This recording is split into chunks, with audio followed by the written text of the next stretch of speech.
It is good to be in the house of the Lord. And if you feel hot,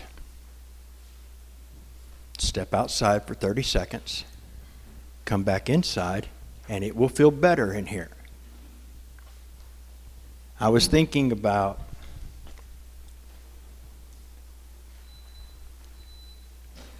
heat and autopilot. I can't remember exactly what year, and so I don't know how old I was. I know that it was pre-prodigal days and pre-junior high, but I want to say I was definitely old enough to know better. And it must have been fairly early in the summer, because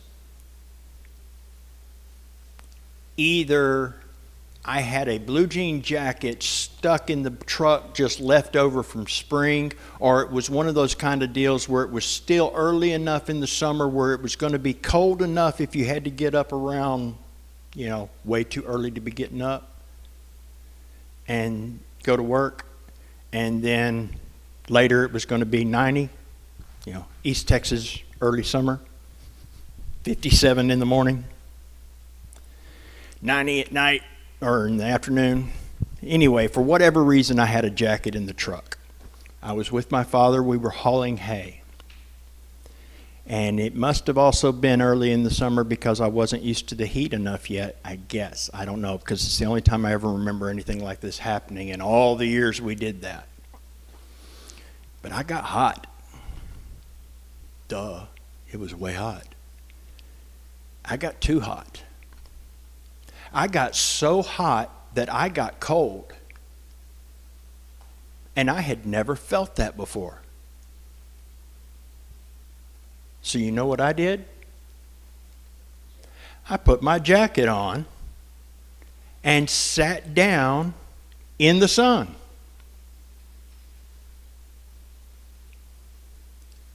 It is a perfectly logical, reasonable response to being cold, if you don't know any better. And that's the problem with autopilot. See, I've got a brain that gets so focused on this moment of me in this moment, that I don't worry about the next moment at all. So it's no consideration for what might happen. I just need to do what makes sense to make me comfortable and feel good now. And I need to do it now. And in my broken logic, it works. And it becomes my default. This is what I do. You step on my toe, I break your nose. Easy. Hey, I wasn't nice. That's the way it is in prison. Don't step on people's toes.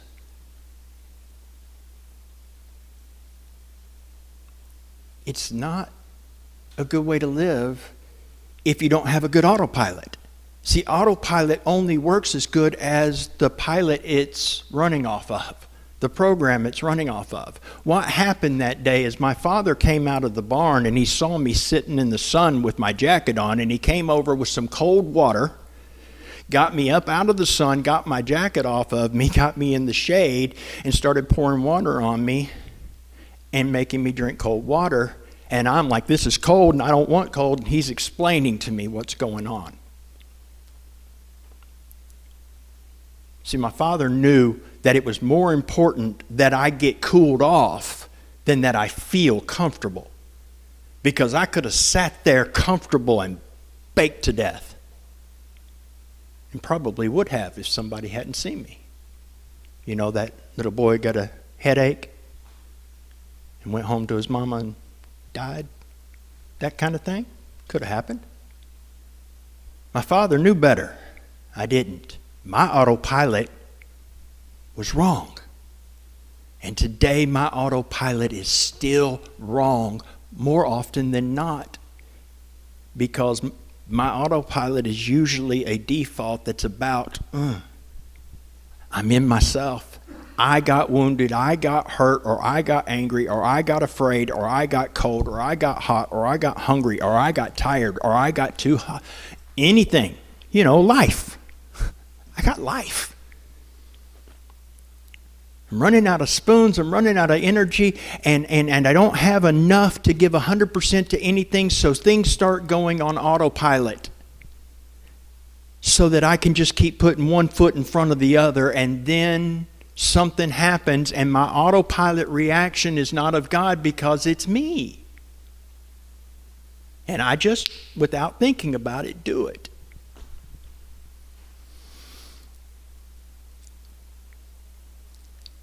The children of Israel coming out of Egypt never ever had autopilot.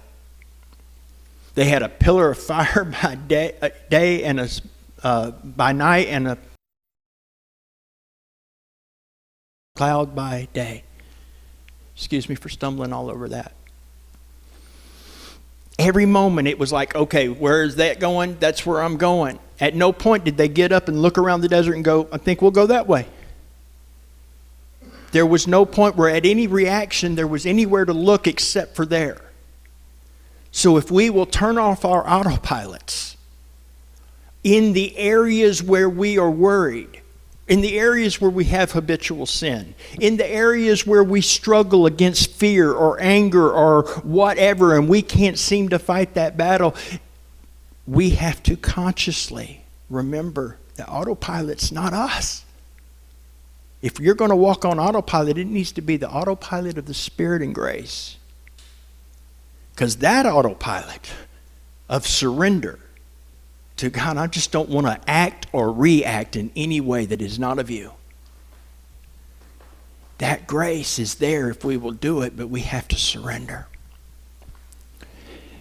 They always had Jesus before them as a cloud and fire showing them the way.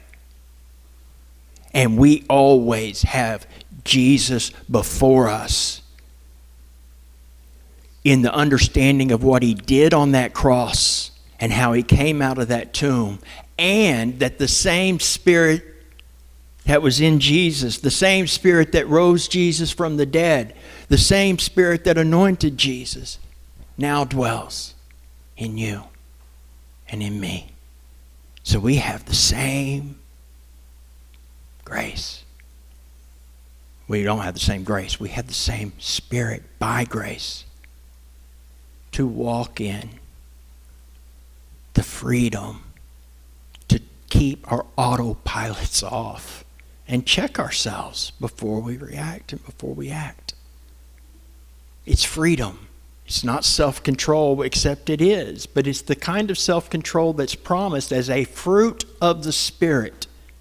If it's a fruit of the Spirit, that means I'm never going to be able to do it on my own. So I don't have to worry about trying to discipline myself to death.